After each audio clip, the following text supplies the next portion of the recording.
Everyone. Before we get started with today's episode, I just want to invite you to join the Families Fly Free email list. You're going to get even more tips, advice, and inspiration for flying free, like my Travel Tuesday Q&A videos, where I answer a commonly asked question. You're also going to get reminders of our new podcast episodes, and you'll be the first to know about any free webinars, special classes, and any big news that we have.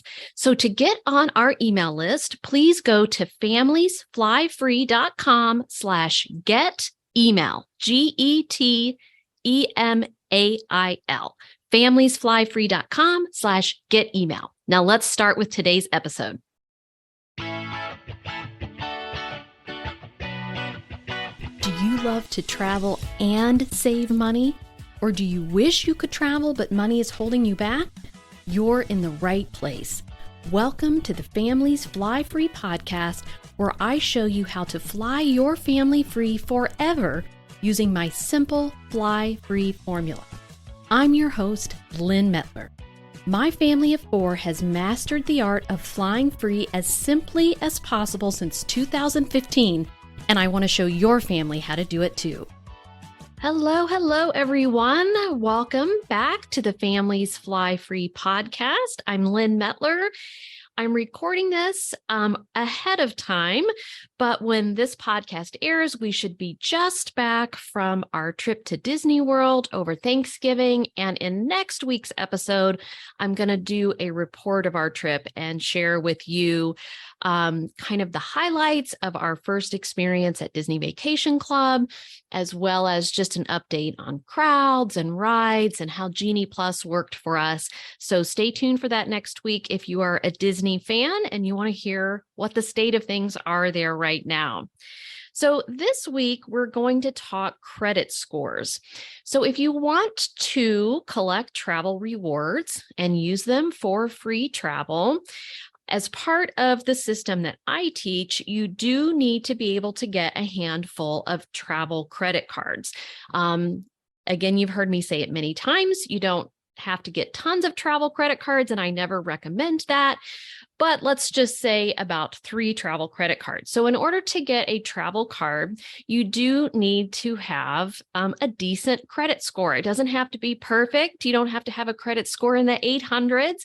And what I recommend, though, if you do want to start into travel rewards, is to try to get it into the high 600s, let's say 670 or above. So today we're going to talk about, if your score is not there, the quickest steps that you can take to get it there. And I have been in debt myself. I've had a lower credit score than I would prefer. And I've worked with many people over the years who were in that same situation. And so through my personal experience and through seeing what has worked and what hasn't for other people, I really have a pretty good handle, I think, on the fastest ways to boost your score. So that's what we're going to talk about today. And this really can apply to anyone, even if you have a score that you're happy with in the 700s, but you would like to get it higher. These are some things that you can do that will make a big difference pretty quickly. So the first thing is you need to know your score. And so there's plenty of sites now that you can use to check it out. If you have any sort of credit card like Discover or Chase, I think PNC does it, like wherever your bank account is. Capital One certainly offers this. They give you a free credit score. So if you just look inside of your account, there's a way that you can check it out. Now, these vary. There's 3 different credit bureaus. And so they each are pulling from different ones. And kind of what I have learned over the years is that there aren't just these public scores that you see. And so I actually subscribe to Experian Service, which gives you more in-depth information about your credit score. And so there are actually scores for mortgages, there's scores for auto loans, There's all kind of different scores behind the scenes that you really never see publicly, but at least taking a look at those will give you a sense of where you are. And if you have multiple of these accounts, like check all of them, and you can actually see on Experian has a free service. We're going to talk more about them in a minute, but where you can see your credit score with them too. So look at all of these and kind of get an average, because the 3 different credit bureaus are going to give you different scores. And so one may be a lot higher than you expect, one might be lower. So you want to kind of average those out to get a sense of where you are. And different banks, so like if you're applying for a Chase card, they just pull from different credit bureaus, and there's no way to really know for sure, oh, they're going to pull from TransUnion, or this one's going to pull from Experian. So you just want to try to get them all as high as you can. So I have got 3 different ways that I have found make the biggest difference the quickest. So the first thing is to get your debt down to 1/3 of the credit extended to you. So this is particularly on things like credit cards and car loans, or any kind of personal loan that you would have. Now, if you're a proponent, follower of Dave Ramsey, and he is how I got myself out of debt when we were in it, he definitely has a great system for doing that. But this goes a little bit against what he teaches. He's not a fan of credit cards, but we teach you here that if you don't carry a balance on the card, that that's still a responsible way to take advantage of all the benefits you get from putting your spending on a card without suffering the consequences. So I think he does sort of miss the boat on the fact that there's a lot of benefits and actually a lot of free, a lot of tons of value that you can get out of proper use of a credit card that you miss out on if you just completely write them off. But if you're deeply in debt, then you do want to get yourself ideally out of debt before you start this process and make this a reward for getting yourself out of debt. But if you have some small debt that you're trying to manage, he recommends the snowball effect. That's not what it's called. The snowball technique, and I like this technique. It works really good with your mindset. You take the smallest balance that you have, and you take any extra money you have, and you put it toward that balance until that balance is paid off. And then when you've got that one paid off, you go to the next smallest balance and you take the payments that you were making on that smallest balance, and then you throw it all onto the next smallest balance until you have that one paid off. So it gives you like a quicker win because you're able to knock off one debt more quickly than you could a big one. Now, if you're trying to get your credit score up, instead of trying to knock off one complete debt at a time, what you really need to do is try to get each debt down to 1/3 of the credit that's extended to you. So if you have a credit card that has extended you $3,000 in credit, you want to just get that balance down to $1,000. Or if you have a personal loan that you're trying to pay off, just get it down to 1/3. So if you can get everything down to 1/3, the credit score, a big component is your debt to credit ratio. And so that greatly improves that ratio. And that's what they want to see, 33% debt to credit. And that will have a tremendous impact on your score. So I don't know, 10 or so years ago when we were getting ready to apply for a mortgage and we wanted our score to be as high as possible so we could get the lowest interest rate possible, that's what we did. And it made a huge difference in just a couple of months of working on that. So that would be my number one recommendation for you. And we'll talk more about the end about how the impact of travel rewards and holding travel credit cards on your score, but it actually improves it because you're being extended more credit. So as long as you don't carry a balance on those cards, it's just more credit that's been extended to you, which the credit bureaus see as a positive. That means you're credit worthy. And so that again improves your debt to credit ratio because there's more credit and compared to the debt you have. And another step that you can take to help with this is you can ask any current lenders that you have to increase your credit line. That's an easy way, if they'll do that, to instantly bump up your debt to credit ratio. So you can try that. Like if you have decent credit and you've been paying things on time, they might be willing to do that. So it's worth the ask. Call them, send them a message online, ask if they could increase your credit score. Okay, the second thing that you want to do, which I just referenced, is pay everything on time. This is really, really important. So if you're gotten behind or you're not organized, make that a top priority, that you start paying everything ahead of time or on time. And you can do the auto pay. That helps, so where it automatically comes out of your account. But I personally am not a fan of that. I want to like physically look in my account, know that I have money in there to pay whatever the bill is, and then personally choose to pay the bill. Auto pay or auto bill always makes me nervous, but it just depends on how you run your finances. So if you're comfortable with that, that's a way to make sure you're paying it on time. But otherwise, just put a recurring task on your to-do list several days before it's due. That's what I do. I put in parentheses the due date so that I know, how much time I have until that's due. And then I make sure that I take care of it. Now, when it comes to different types of bills, the one bill you don't want to get behind on is your mortgage. So if you have a mortgage, that has got to be your number one thing you pay, because if you get late mortgage payments on your credit report, that is really, really hard to overcome. And those literally you have to wait for them to fall off of your report in like 3 to 4 years.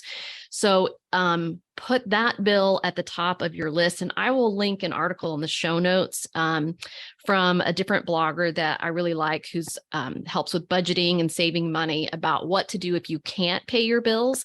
So if you're in that situation where you feel like you don't have enough income to cover your expenses, she has some really good recommendations of some steps that you can take to try to get to that. But definitely you want to put mortgage at the top. You want to avoid collections at all costs. You don't want any bill to go into collections, because any collections that shows up on your credit report too, those are really hard to overcome, and you just have to let it fall off. We're going to talk about medical debt here in a minute, because some things have changed recently about that. But what she recommends in her article is, just calling whoever it is that you can't pay and try to make some kind of payment arrangements with them. That's much better than just putting your hands over your eyes and pretending like it's not happening, because you don't want to face it. Because then you're going to get behind and they are going to send it to collections, and that's going to show up on your credit report. So do everything you can to pay your bills on time and make sure that your mortgage is at the top. All right. The third thing that you can do, and this is a newer service in recent years, and I've tried it and I really like it, and I recommend it to a lot of my followers, is Experian Boost. And you may have seen the ads for this on TV, because it's a free service, and it really can boost your credit, not by a ton, but by some. And what it's doing is, if you're comfortable with this, it is connecting to your bank account, like your checking account, and it's using any recurring bills that you have, like utility bills or even Netflix, your cable or phone, anything like that that you pay regularly on time. It's using that payment history to give your credit score a boost, because it's about on-time payments, as we just talked about. So I think we ran this through on mine and my husband's, and I can't remember which one, but one of us, it did boost by 7 to 10 points, and the other one it didn't. So I'm not sure why, but that's certainly worth a try. It's free. And when you sign up for this, they do have this elevated membership, which, like I said, I have, because I want to keep a close eye on my credit, but that they give you a free membership too. So you just want to make a note to cancel before that free membership is over, before you get charged. I think it's like $19.95 a month. But you can still take advantage of this free Experian Boost. And once you're in there, again, that's where you can see your free credit score from Experian also.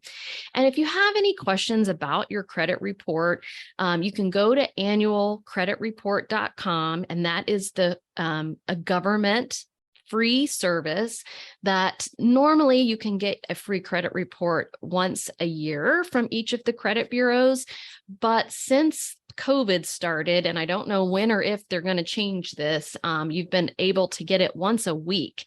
I don't know that anyone would need it that much, but if you're trying to keep a close eye on if something is showing as closed on your credit report, something like that, you could keep getting it if you need to, but it's not going to give you your credit score, but it's going to tell you if you have any negatives in your credit history and what cards you opened when. And this Experian will also kind of give you an overview of that too, without you having to go through your credit report in detail. It'll tell you, you have a collections on there, or you have, this many past due payments on a particular account, and when that last missed payment was, and those kinds of things. So it's a good idea, of course, to keep an eye on your credit. And many of you may already have a service that's kind of identity protection for identity theft, because that is happening more and more as passwords get leaked and all of that good stuff. So those are three quick ways. Get your debt down to a third on each of your accounts. Work on that first. Get your payments on time, particularly your mortgage payments on time, and then try Experian Boost and see if that works for you. Now, I did want to just talk for a minute about the medical debt, because that's a recent change in law that they have made.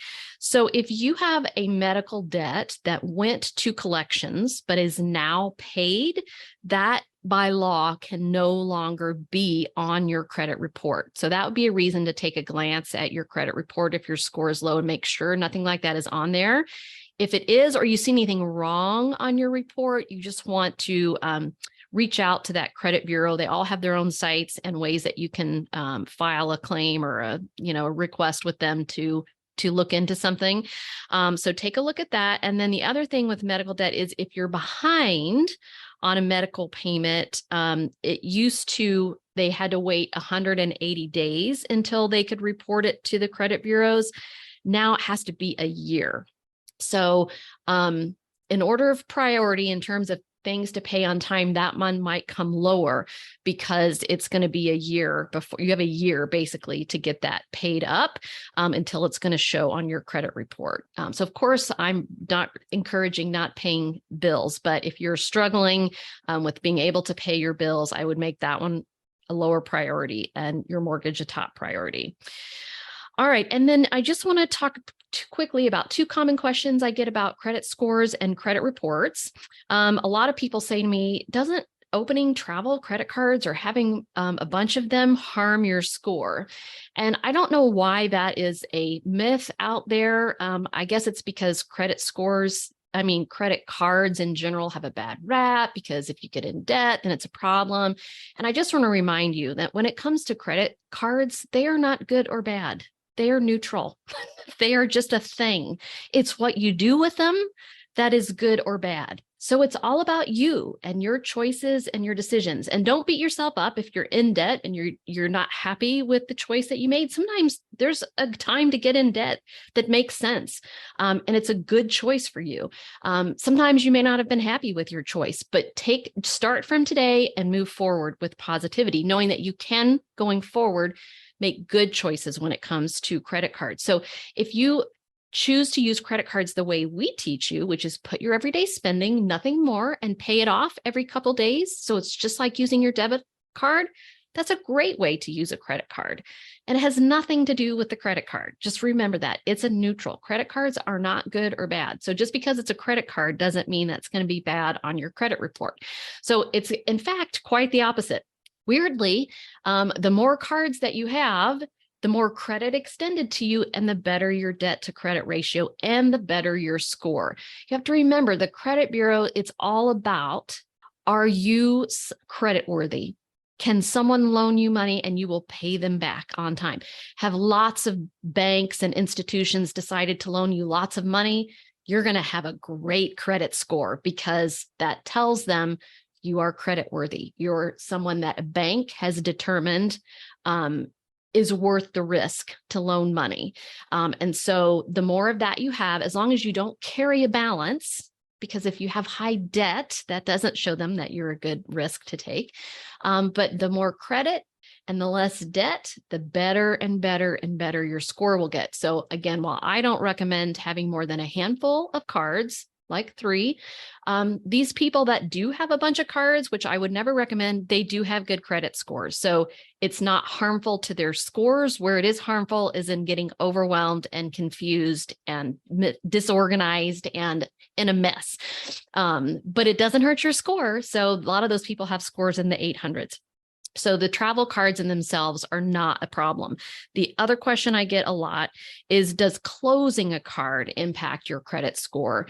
And there are a couple considerations here. So one of the factors in your credit score is the length of credit history. So you do want to have some cards that you keep open over the long haul. So we really recommend, ideally, 0 annual fee cards. Those are the best ones because it's not going to cost you to have them. So if you had a card that you have had open for a really long time, like I think my dad had an Amex or something from the 70s, and then like he had a score, like almost a perfect credit score. It was nuts. But we would never recommend that he would have ever closed that card because he's had it open for so long. So before you close a card, you want to think about how long has it been open, and do you have some other cards that have been open longer? So as long as it's, I would say, 10 years or less, and you have other cards that have been open longer, you should be fine to close that card. Usually, if you're closing a card, you're going to open another one. And so you have to remember, when you close a card, you lose whatever credit's been extended to you there. So that's an impact, along with it, might shorten your credit history a little bit. But if you're going to open a new card, you're going to offset that loss of credit because the new card's going to extend you, the same or more credit. So your debt to credit ratio is ultimately not affected. It might even be improved if they extend you more credit. It's just that length of credit history, which is a less important factor, but it is a factor. So it might drop a point or 2, something like that. But we've just found in doing this for years that does not seem to be a problem. Again, we have these people that have 10, 20 and more cards that are closing and opening things constantly, and they still have pretty good scores. So again, that's a individual situation. So if you have a specific situation that you want us to take a look at, these are all things that are part of Families Fly Free when we create your custom plan for you. That's another thing that we're looking at is we're not going to tell you to close something that you've had open for 15 years. We're going to come up with an alternative plan to that so that you can leave that card open. So that's a quick look at credit scores and some tips to boost your credit score this holiday season. Make sure you don't get yourself in debt this holiday season. Pay your balances down. Make sure you're only putting on cards what you have money in the bank to cover. And we hope to see your score in the 700s at least come the new year, and you should be in good shape to begin flying free and traveling free with credit or travel rewards. All right. So tune in next week for my recent report about Disney World over Thanksgiving. And have a great week, everyone. If you're ready to fly your family free forever, I invite you to join my Families Fly Free membership. You'll learn how to stop paying for airfare throughout the U.S., Caribbean, and Europe so you can make those priceless family travel memories before your kids or even your grandkids leave home for good. And you'll learn it using my simple, proven formula that's helped hundreds of families. Plus, it's risk-free. You either get your investment in the membership back in free travel, or I give you your money back. You can get more information at familiesflyfree.com/join.